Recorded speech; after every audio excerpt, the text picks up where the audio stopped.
Coaching is a powerful technique that managers can use to engage their teams, facilitate deeper learning, and encourage professional development. But coaching may not be what you think it is. Coaching is not the same thing as teaching, and a coach does not serve in the role of the expert in a coaching session. So, what is coaching then? What's involved?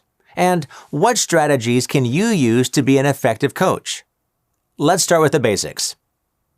Coaching is a collaborative process in which managers and team members work together to discuss goals, identify opportunities for improvement, and create action plans for problem solving or professional development. In a coaching relationship, the individual is the expert of their own situation. The coach is merely a facilitator who's there to ask probing questions and solicit new ideas or insights from the individual. They don't tell an individual what to do or how to think. That's why coaching can create a greater sense of ownership and empowerment. The individual is ultimately responsible for coming up with the ideas and making the decisions. So, what's involved in coaching? And how do you become a better coach? Coaching isn't always a clear-cut process. It involves asking a lot of probing questions, listening, summarizing, and observing patterns. Having a coaching model or framework can help bring structure or clarity to your coaching conversations. The GROW coaching model is a great place to start. It was developed by business coaches Graham Alexander, Alan Fine, and Sir John Whitmore. Here's how it works. The G in GROW stands for setting a goal. That means you'll start each coaching session by asking the individual to set a goal or clear objective for your time together. So you might ask, what would you like to get out of this coaching session? What's the next professional goal that you're working toward? What skill do you want to develop? Or what's been holding you back? Next, the R in GROW stands for examine the current reality.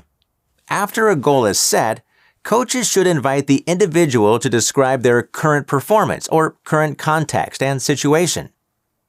Try asking questions like, what steps have you already taken? What's your current process? What are your current constraints? You might also ask, describe your current performance or situation.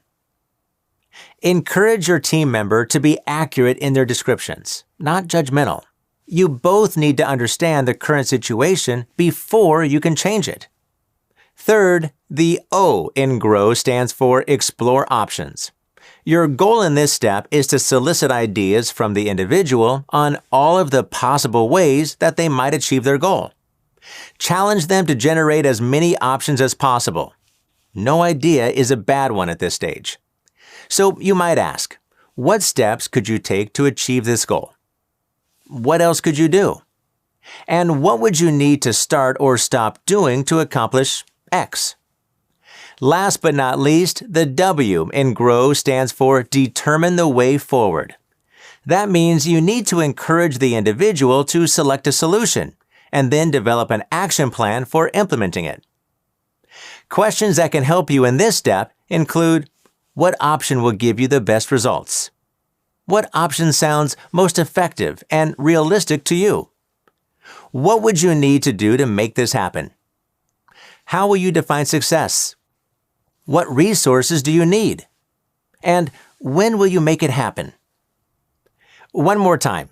The GROW model of coaching stands for set a goal, examine the current reality, explore options, and determine the way forward. So the next time a team member comes to you for the answer or direction, try out the GROW model of coaching. It's a great way to help your team cultivate the confidence, skills, and thought processes they need to make decisions and solve problems independently.